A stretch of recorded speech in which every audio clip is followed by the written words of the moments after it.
Adin, kamu nanya? Iya, aku nanya. Jadi kali ini kita bakal ngejelasin materi tentang sistem peradilan hukum di Indonesia. Kalian mau tahu kelanjutannya? Let's go! Dinda, Iya, Dinda apa sih itu hukum? hukum adalah peraturan yang dibuat secara resmi dan mengikat. Hukum ditetapkan oleh penguasa, pemerintah, atau otoritas. Oh, makasih Dinda. Salah.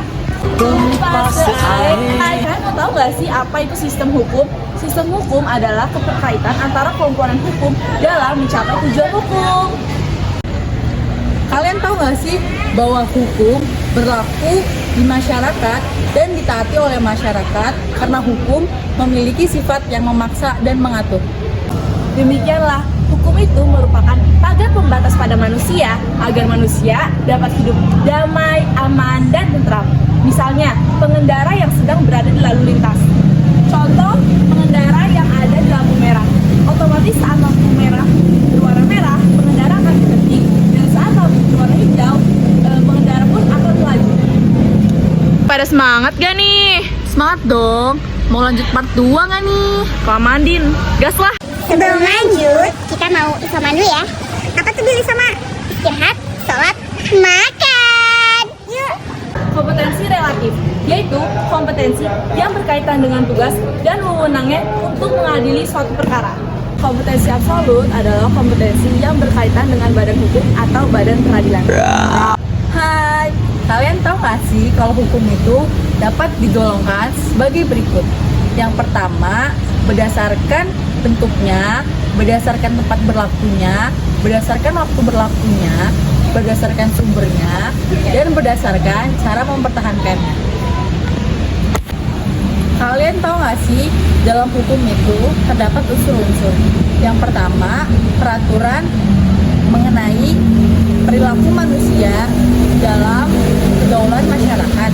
Yang kedua, peraturan yang dibuat oleh pihak yang berwajib. Yang ketiga, peraturan tersebut dibuat memaksa. Dan yang keempat, sanksi terhadap pelaku dibuat tegas.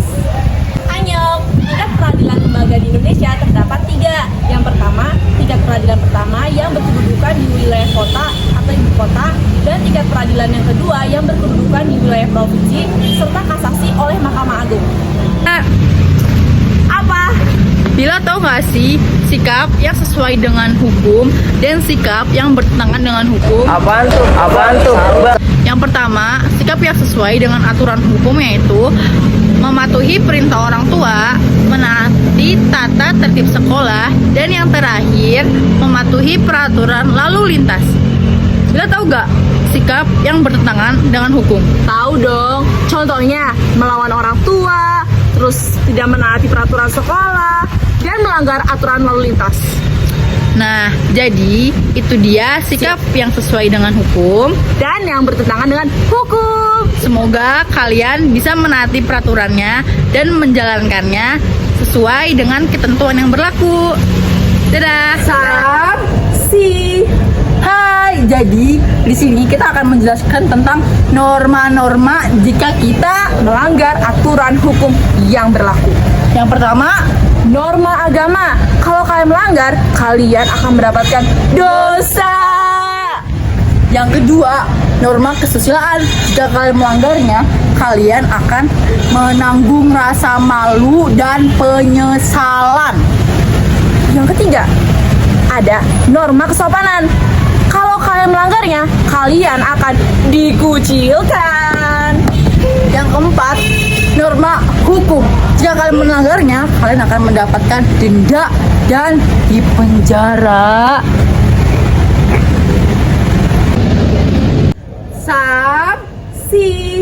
Hai, jadi di sini kita akan menjelaskan tentang norma-norma jika kita melanggar aturan hukum yang berlaku. Yang pertama, norma agama. Kalau kalian melanggar, kalian akan mendapatkan dosa. Yang kedua, norma kesusilaan. Jika kalian melanggarnya, kalian akan menanggung rasa malu dan penyesalan. Yang ketiga, ada norma kesopanan.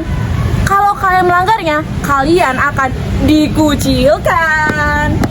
Yang keempat, norma hukum. Jika kalian melanggarnya, kalian akan mendapatkan denda dan dipenjara.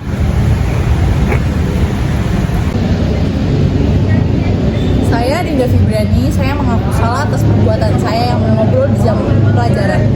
Saya ingin meminta maaf. Saya Nabila Imtina Mafia, saya juga mengaku salah karena mengobrol di jam pelajaran. Maaf Ibu, dan ingat, PKN selalu di hati, karena di hati ada di PKN. PKN Jaya, Jaya, Jaya!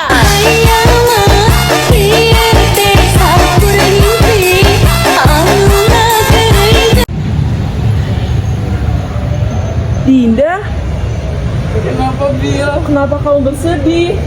Banyak tugas. Ya sudah, biar aku bantu. Apakah ini tugasmu? PKN. Ayo bangun. Ayo kita berjalan bersama.